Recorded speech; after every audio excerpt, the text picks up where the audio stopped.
I started looking at life like more of an abundance. Look, I need to give more of myself to people. I need to trust more people until they do something for me not to trust, like you said.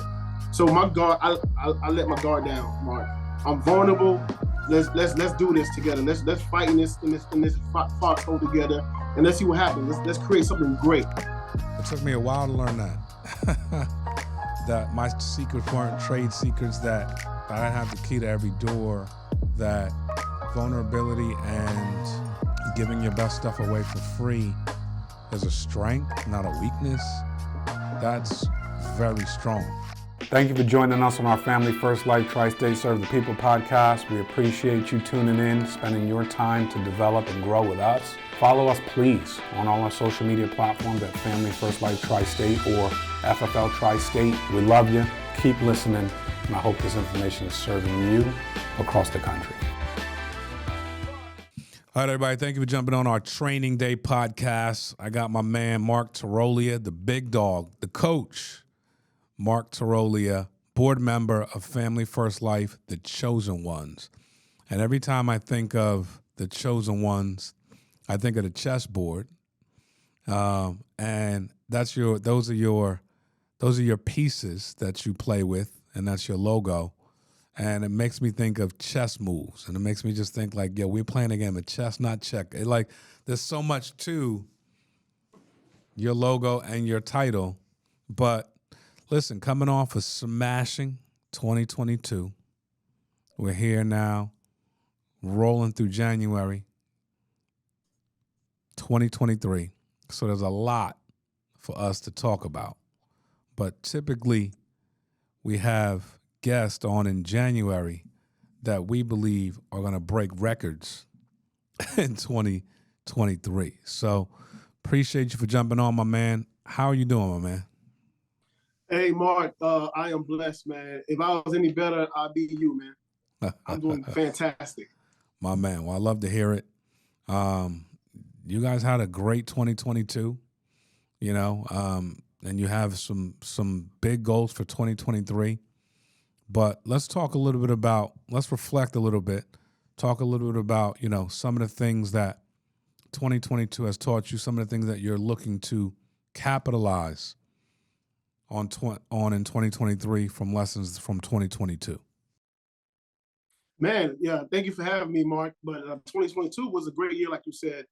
Now, what I learned is you never know what day or what month that explosion is going to happen, right? So you have to make room for certain people that you're anticipating to come in your business, right?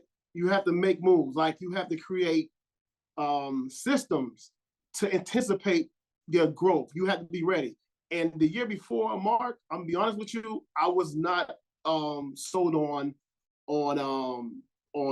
bringing so many great partners. I thought I was gonna do it by myself, but I had partners bring on partners. And that's when I figured out, you know what? It's not all about my recruiting skills, my talent. If I develop more people to do what I'm doing, they can have the same success or even greater than what I'm doing. And 22, it opened the door for me to do that, to develop more, to put it in black and white. Because I was kind of winging my leadership skills of how I'm doing things, but this time I put my brain on paper in order for the leaders that I'm developing to mimic and do as I do. Yeah. I love what you said. I wasn't sold on the ability to bring on more leaders. I thought I would be doing this by myself. I'd like to know where that belief came from. And then I'd like to know how you cracked that belief open. From watching you guys, and I study. I'm a historian. I watch your moves. I watch how the company had grown, and I asked you certain questions that you didn't see certain people coming, but you kept planting the seeds, right? Mm-hmm. People such as yourself kept planting seeds, and the seeds, right? The seeds you plant are going to plant seeds themselves. But because I was so great at what I was doing, and I've always been a lone wolf when it came to recruiting. No one in my previous my practice company have done what I've done. I've set records when it came to building agencies and recruiting. So I thought no one could do what I'm doing coming in on board. But I figured, you know what? Let me put my brain into everybody's hands and allow them to do the same thing. So that's where the belief came. Noticing people like Omar. When I've seen Omar was able to kind of partner up with people like GB, I'm like, okay, it's working. When I see Bernard Borges was able to get people like Wayman Wesley on board, I was like, okay, I'm believing this thing. Then I seen GB did the same thing with Christine L. I'm like, okay, this is working. This is working. I'm not bringing all these big dogs by myself. They're bringing big dogs along with me. Got it. Now, you saw it happening. So seeing became believing. Is that what I'm hearing? Yes. So up until that point in your insurance career, which was long and illustrious, how many years were you in the insurance industry prior to this moment? It was 2011. So I've been in the industry prior to this moment, probably 10 years. 10 years before this moment. Yes. And up until this point, you've not had this moment? No. Wow. I've always been the Michael Jordan on my team. Always been the person that did everything: recruiting, producing, finding the talent, everything. Now I'm more of a Magic Johnson, LeBron James role. Well, I could depend on other people to do what I used to do or what I'm doing now. What allowed you to relinquish that? And then what allowed you to trust in it? Because they're two different things. Yes. Relinquishing and then trusting. Well, my answer for the relinquishing it was the trust. I started trusting my partners more. Why? Because in the past, I'm gonna be honest with you, Mark. In the past, where I would help certain people, give them my playbook, and guess what? They'll leave and try to mimic and emulate what I'm doing, my success. And I said, you know what? That will never happen again. Right? That will never happen again. So I'm winging it. I'm giving you bits and pieces of my brain, my leadership, my style. And I said, you know what? It's holding me back and holding everybody else back. Let me be very intentional with the people I'm working with and give them the blueprint. And now, I trust them. And I feel I'm living in so much of an abundance, Mark, that I don't even feel as though they'll ever leave because I'm doing the right thing. Before, I feel okay. If I give them the whole playbook, they're going to leave and try to mimic what I'm doing. But now, this is the best show in town. Where are they going to go? Come on. Yeah. But and I love the way you say that. It's the best show in town for everybody. But that's really good that, because I know what you mean. Like, I've been there where, I, wanted to be the deal. And then because I wanted to be the deal and had the capacity to be the deal, people needed me to be the deal. And it was like, all right, how do I pass this off? How do I distribute better? Right? That was a big move for me in leadership. And I hear you saying that. And I watched you do it, which is why I came in hot the way I came in, because I watched you do it. And it is fascinating to see, because you would ask questions and pick up word tracks, and I could tell you weren't just asking to ask. Whether it was me or Brian, you were asking because you wanted to know the answer. And there just was some aha moments that took place for you that I watched. Mm-hmm.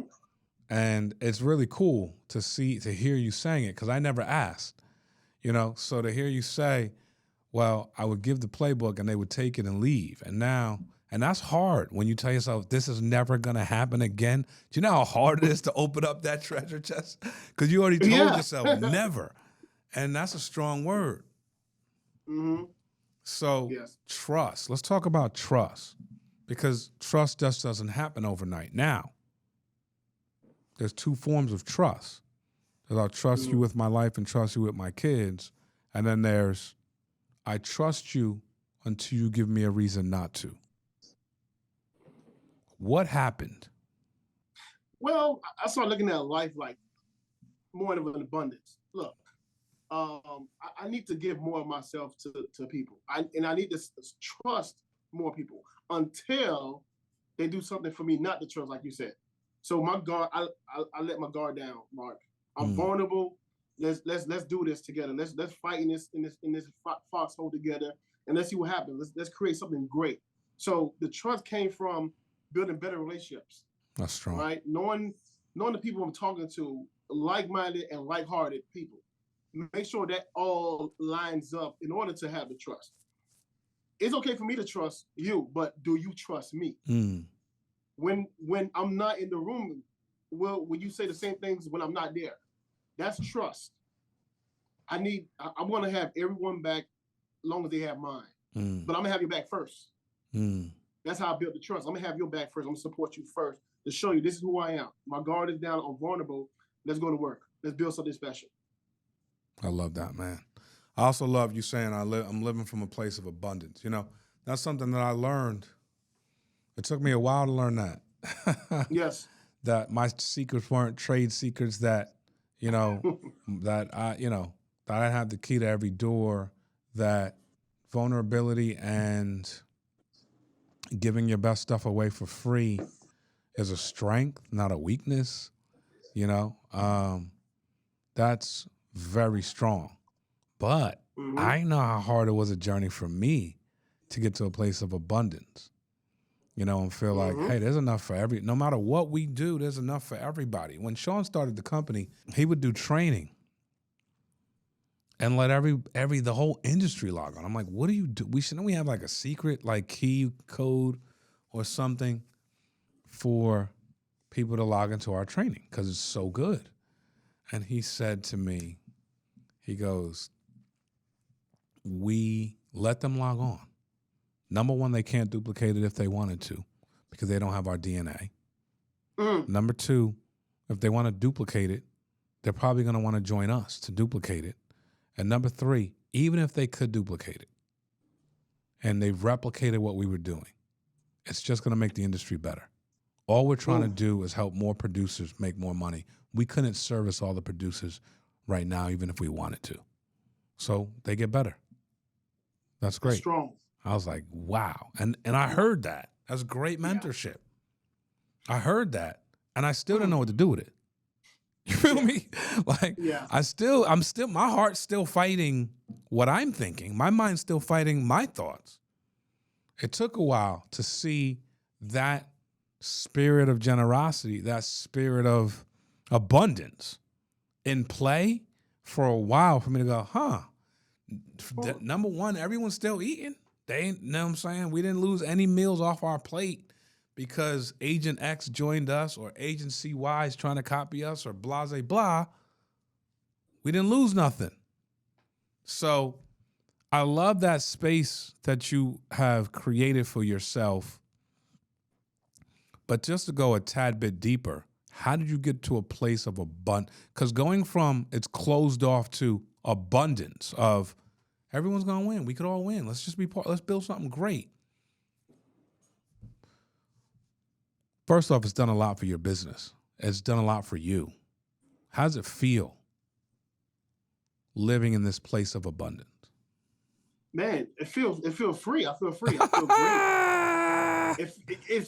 It feels like a load is off my back because I did live in a paranoia world where I did live that way. Now I'm like, Mark, bro, life is short. Let's help as many people as possible. That's good stuff right there. Let's go. And I believe the law of compensation, right?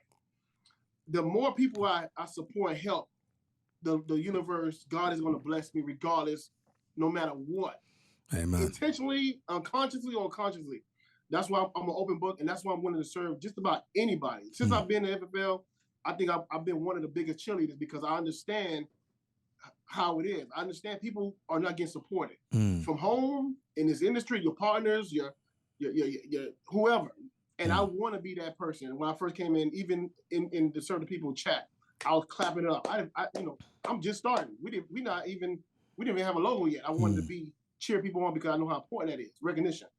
So, bro, I mean, life is very short, and we came to win. God has given us so much. That's true. Why not take it? That's very strong. We had to seize the moment. I love it, man. And I wouldn't have known that you was necessarily had a treasure chest with a pirate lock on it, because you've always had the spirit of generosity. So if you were in a season where you were just trying to open that up more, I wouldn't have known. Again, if I look a year and a half back, I could go, yeah, that makes sense. You know what I'm saying? Because you've been creating opportunities since day one, which is one of you're magnetic, you're attractive, you attract people to you because of the seeds you sow and the positivity you give off. That's all I've seen. But when I look at it in the rear view, I seen the light get brighter. And I seen what that's done. I literally watched what that's done for you from a belief standpoint in our conversations. So I want you, now that we talked about how you got here, I want you to talk about what you're doing now with this and how 2023 is going to be your best year yet. And what does that mean? Okay. Now, bro, I've been studying self-development since 2009. I've been studying, I mastered it, right? And that's one of the things I kept to myself, the knowledge, improving myself. Now, everything I'm into, whatever I'm reading, I share that in real time. So, 3-4 years ago, I was like, Mark, let me say this for the right person. Everybody don't deserve this knowledge. Everybody shouldn't be reading this book. Now, hey, Mark, what book are you reading? I'm reading this, that, and this is why you should read this. Right. And right now, because I'm so into improving myself and others, every time I'm talking to someone and someone asks me a question, I'm always quick to make a suggestion of where to go to find your answer, instead of just making some stuff up. I'm not the only person with answers. Let's take it here. Try to read this book right here. Try to read this. I'll send them a YouTube clip. I don't have all the answers. I can lead you to it. So that's one thing I've been great at, and that's one of the things I'm continue doing in 2023. Leading more people, as far as just the people that's direct to me. I'm reaching down, and I heard you say something about if the person's not doing helping 10 families a month, reach back to them. And I've been doing that since you mentioned it on one of these podcasts, and I'm getting to know more people in my circle, on my team, and making suggestions, tweaking a little thing. Mark, one conversation could change someone's life. Amen. One conversation. There's a lot of people out here, man. They're one deposit. Let me say not one deposit. If they don't get a deposit this week, right, they're going to lose their home. They're going to get their car going to get repoed. They're going to have to take their kids out of a certain type of school.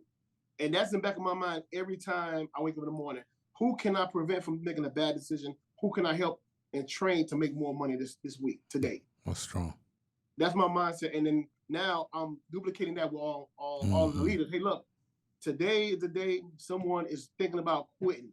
Let's figure out who they are and let's bring them back in and show them how to make money. Now, one of the things I used to do, Mark, in my practice company, when I felt that we were losing someone, I would call them and say, look, how much did you deposit this month? If it was something low, I said, meet me at Walmart. We going in the field together. We're gonna make some money. So everything I sold that day, I would put their name and they'll get paid.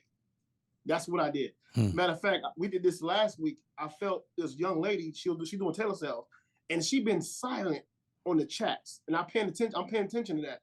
I called her, hey, look, did you make any money last month? How's your Christmas? Oh, it's okay. I said, come in the office. We're gonna we're gonna make some dials. So I'm blowing the phone up. Mark, I'm not a telesales agent. But I do understand relationships. I do understand people. I was just having a conversation, and I did the same thing with her. Every sale that we made together, I let her keep it. Make sure that I had to show her how to make money because that's very important. Because I know she was one decision away from going back to 9 to 5 for the New Year's. Right. And I that's think crazy. I told I had a call yesterday, a leadership call about that, and I told everybody that story. So I'm expecting everyone to do the same thing. Hey, yes, this is a business, but these are people that we're developing. Let's make sure that they're making money so that they won't go backwards. Dude, I love it, man. That's the true definition of serve the people. You know, that means so much to me. I think that people underestimate what that really looks like. You know. And they tend to, when trying to build something, get frustrated faster than they think about continuing to serve. Almost like the frustration is an overheating. And if you try to turn the car on one more time, it's going to just turn off. As opposed to continuing to serve, because you can literally serve your way through. You feel me? Like you don't have to become a non-believer and then shut it down. You can serve your way through the tough times and help more people, and everyone wins. And that's the message that we're trying to get out more at a mass clip. Is like, it's so easy when it's not going well to go, all right, let's shut it down, or let's change it, or got it. But sometimes it just needs a little time. You know, it just needs a little time.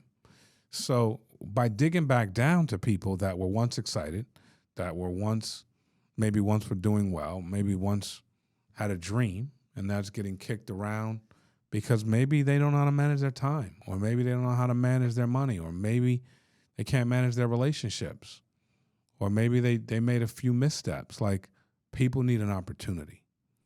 And the opportunity is not just, hey, welcome to Family First Life. It's also, how can I help? How can I serve? And that's what you're saying.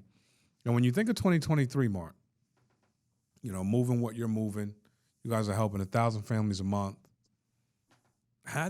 First off, what are your goals to get to by the end of the year? And then how do you see yourself at scale getting to that? Well, I'm watching y'all moves, man. I'm watching how y'all moving, how y'all scale, and I'm following the same pattern. So after talking to the leaders, I had to reevaluate the goals, man, because 4 or 5 want to make Hall of Fame as an agency this year, and it'll be selfish for me to count them out, right? So I'm expecting myself definitely, and a couple of four other individuals to make Hall of Fame as an agency. Now, we have it on paper. We expect to have at least 6 Hall of Famers producing for 2023. That's our goal. 6 Hall of Fame producers and 4 Hall of Fame managers.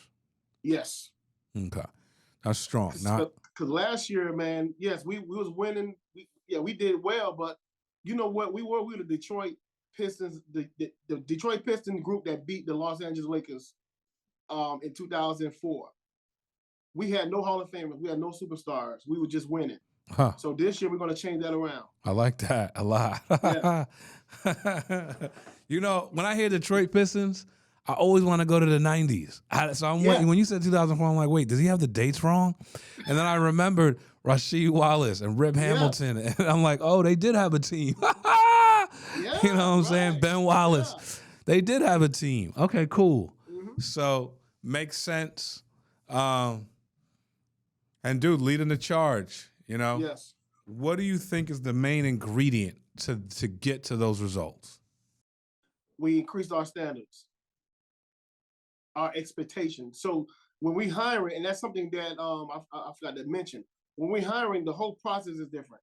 I do now because I'm expecting everybody to do something I'm doing, and I'm not even telling them the way I'm recruiting, the way I'm onboarding, the way I'm setting expectations with agents. Now we have everyone doing the same thing because a lot of our leaders was not setting the right expectations.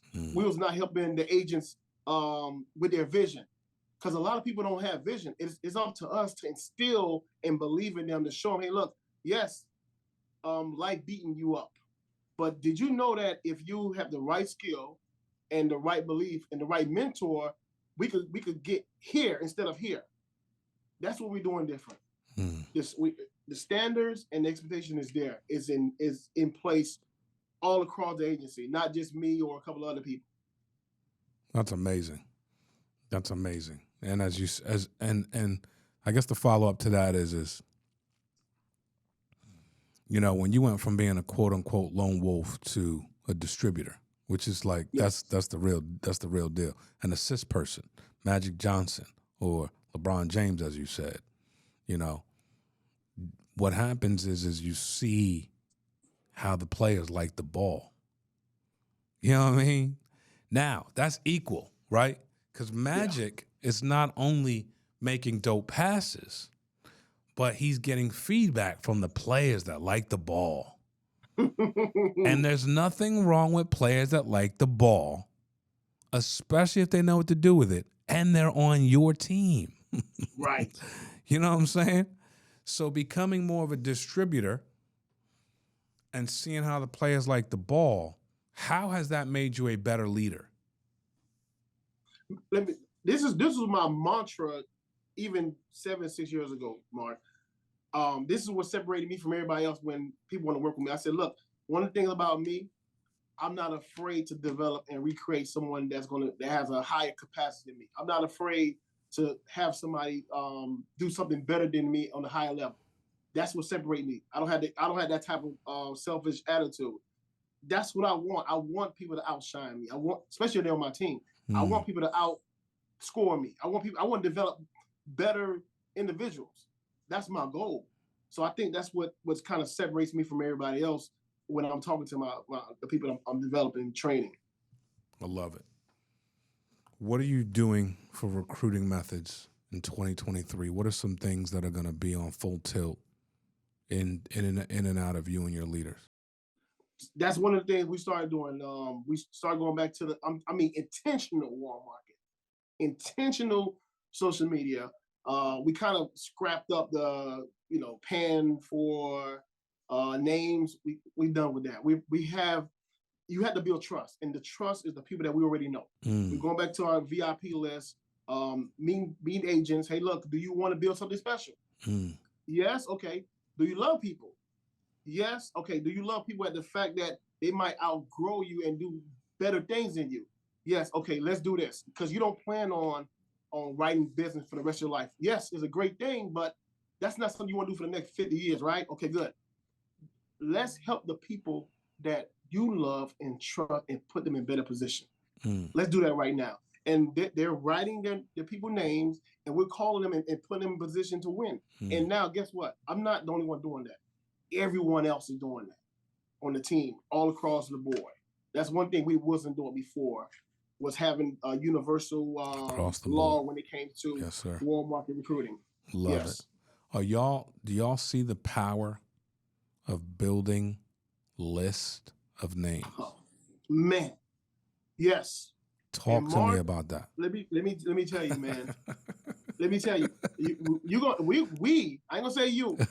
I'm a witness too. I'm watching it. Man, there's gonna be such an explosion after the conference, after the convention, because the thing that we implemented, because we understand you have to take 2 steps back in order to, like a slingshot, right? Right. We're going back a little bit in order to go fire out. Yeah. And that's what we're doing. We tweaked a lot of things and we created systems, right, in order for this to be effective. And it's too bad that it takes in this industry, it takes 3 months, 90 days to see your fruits of the labor. So in about another 2 months, you're going to see what we do, especially at the conference. It's going to be an explosion. I can't wait. Do me a favor. Just give me a conference plug. Why is it important for people to get down to your city, the 305 MIA, to to make it over to the Marlins Stadium to get to convention, no matter where they're from? Let me tell you guys this real quick. You know, me watching a great movie, the best movie in the world, right? And me explaining it to you is not the same as me and you going to the movie at the same time watching it with our 3D glasses. I can't explain how I feel when I watch this movie, but I can show you, right? And also if Tiger Woods, Michael Jordan, and LeBron James and my man Tom Brady's having a training camp, and they're not charging you to come watch them train, and also they're gonna give you their schedule and their show you what they're doing. Why not take a full advantage of that? I think you'll be kind of you don't understand how things work if you're not at a conference. That's the best way that I can explain it to you guys. It's like watching a movie and being in the same training camp as these Hall of Famers. Get there. Yes, sir. That's strong, that's impactful, and that's certainly going to help. Marc Tirolia, my main man, I think you're going to be one of the most explosive, fastest growers in all of 2023 across all of Family First Life. I think this podcast and your explanation of your journey says a lot. If Mark Mead is trying to listen and learn from Marc Tirolia, I know exactly what to do after this podcast. So your team knows exactly what to do because you're clear. The people that want to join you are going to know exactly what to do because they want to join you. And it's just going to be an explosive year for you, my man. Appreciate all you do. Thank you for jumping on with me. Thank you, Mark. Appreciate you. God bless y'all. 2023, we already moving. It's a wrap. Let's go. Thank you, Mark.